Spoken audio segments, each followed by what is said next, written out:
Assalamualaikum warahmatullahi wabarakatuh. Alhamdulillah wassalatu wassalamu ala rasulillah, sahabat kalam turas. Pembahasan kali ini kita akan membahas satu kisah tentang pertama kalinya Allah subhanahu wa ta'ala menurunkan wahyu kepada Nabi Agung Muhammad sallallahu alaihi wasallam dan mempertemukan beliau dengan malaikat Jibril alaihi salam. Perasaan takut, cemas, dan bahagia mungkin itulah yang dirasakan oleh Rasulullah Shallallahu Alaihi Wasallam ketika di Gua Hira setelah melihat malaikat Jibril dan menerima wahyu. Sesampainya di rumah pun beliau tetap gemetar, namun itulah amanat dari Allah Subhanahu Wa Taala dan tugas dakwah pun dimulai. Sebelum menerima wahyu, Nabi Muhammad Sallallahu Alaihi Wasallam sering bermunajat kepada Allah Subhanahu Wa Taala dan menjauhi keramaian. Dan Gua Hiralah yang selalu beliau kunjungi pada malam hari. Dan di gua itu pula Rasulullah Sallallahu Alaihi Wasallam akhirnya menerima wahyu yang pertama kali. Setelah menerima wahyu, beliau memutuskan untuk kembali ke Makkah. Ketika itu, saat perjalanan pulang, suasana alam sekitarnya begitu berbeda. Nabi Muhammad Shallallahu Alaihi Wasallam merasakan bahwa semua makhluk berbicara dan mengucapkan selamat kepada beliau karena menjadi nabi yang terakhir. Sungguh peristiwa yang luar biasa, di luar pikiran manusia biasa bahwa ada seseorang yang mampu mendengar pembicaraan makhluk lain selain manusia. Seperti mukjizat Rasulullah Shallallahu Alaihi Wasallam adalah berdialog dengan gunung. Hal yang demikian bukanlah hal sulit bagi Allah Subhanahu wa Ta'ala dan Rasul-Nya untuk berbicara dengan benda mati seperti gunung sekalipun. Kemudian Rasulullah Shallallahu Alaihi Wasallam dibuat terkejut dengan apa yang dilihat dan didengar, dan juga terdengar suara gemuruh dari langit. Malaikat Jibril yang menampakkan dirinya dalam bentuk aslinya berkata kepada Rasulullah Shallallahu Alaihi Wasallam, "Muhammad, engkau adalah utusan Allah dan aku adalah malaikat Jibril." Setelah menampakkan diri, malaikat itu kemudian menghilang dari pandangan Rasulullah Shallallahu Alaihi Wasallam. Beliau pun bergegas menuruni gunung dan langsung menuju ke rumahnya. Sesampainya di rumah, istri beliau, Sayyidah Khadijah, sangat terkejut telah mendapati suaminya dalam keadaan ketakutan dan gelisah seperti itu. Suaminya terlihat tidak mampu berbicara dan bergemetar. Rasulullah Shallallahu Alaihi Wasallam berulang kali berkata kepada istrinya, "Selimuti aku, selimuti aku." Khadijah pun membantu beliau ke tempat tidur dan menyelimutinya.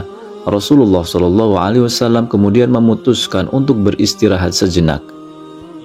Ketika suasana hati sudah merasa tenang, kemudian Rasulullah Shallallahu Alaihi Wasallam menceritakan apa yang dialaminya kepada istrinya satu persatu. Beliau menambahkan, "Aku takut Khadijah, aku takut sesuatu yang berbahaya akan menimpaku." Sebagai istri, Sayyidah Khadijah berusaha menenangkan suaminya. "Apa yang perlu ditakutkan? Jangan khawatir. Allah Subhanahu wa Ta'ala tidak akan pernah mempermalukan seorang hamba sepertimu," ujar Khadijah. Sungguh Khadijah itu seorang istri yang sangat luhur budi pekertinya serta taat kepada suami. Rasulullah Shallallahu Alaihi Wasallam baru saja diberi tugas berat. Jadi ketakutan yang beliau rasakan itu adalah hal yang wajar dan bisa dimengerti. Melihat suaminya sudah tenang, Khadijah bertutur lagi, "Wahai suamiku, engkau selalu menyampaikan kebenaran. Semua orang mempercayaimu. Engkau bersikap baik kepada semua orang. Dari hal itu, aku mengharapkan engkaulah nabi yang ditunggu-tunggu itu," ucap Khadijah menenangkan suaminya. Rasulullah Shallallahu Alaihi Wasallam pun menjadi lebih tenang hatinya. Dukungan dari Khadijah membuatnya merasa jauh lebih baik. Khadijah selalu yakin suaminya akan menjadi seorang nabi. Dia pun memikirkan siapa orang yang tepat untuk mendapatkan berita itu pertama kali. Pada saat itulah nama Warokoh yang muncul pertama di benak Sayyidah Khadijah. Warokoh ini adalah seorang yang sudah tua. Penglihatannya pun terganggu, tetapi Warokoh masih bisa menerjemahkan berbagai kejadian dengan baik. Dan kemudian Khadijah dan Rasulullah SAW akhirnya menemui Warokoh. Mereka hanya bisa berbagi rahasia semacam itu dengan orang yang bijak seperti Warokoh. Nabi Muhammad pun menceritakan peristiwa-peristiwa yang dialaminya. Warokoh mendengarkan dengan penuh perhatian, dan kebahagiaan pun terpancar dari raut wajah laki-laki bijak itu. Ketika Rasulullah SAW selesai bercerita, Warokoh berkata, "Malaikat yang kau lihat itu adalah Jibril, dan kaulah Nabi yang ditunggu-tunggu itu." Nabi Muhammad pun dengan tenang mendengarnya, sebab ucapan Warokoh memang berdasarkan pengalaman dan pengetahuannya dari kitab-kitab yang pernah dibacanya. "Aku berharap bisa menjadi mudah saat kau mengajak orang-orang ke ajaran yang benar ini, dan aku berharap bisa bersamamu serta membantumu saat orang-orang mengusirmu dari Makkah," tutur Warokoh dengan lembut. Kemudian Rasulullah SAW pun terkejut dan bertanya, "Mengapa mereka akan mengusirku dari Makkah?" tanya Rasulullah SAW.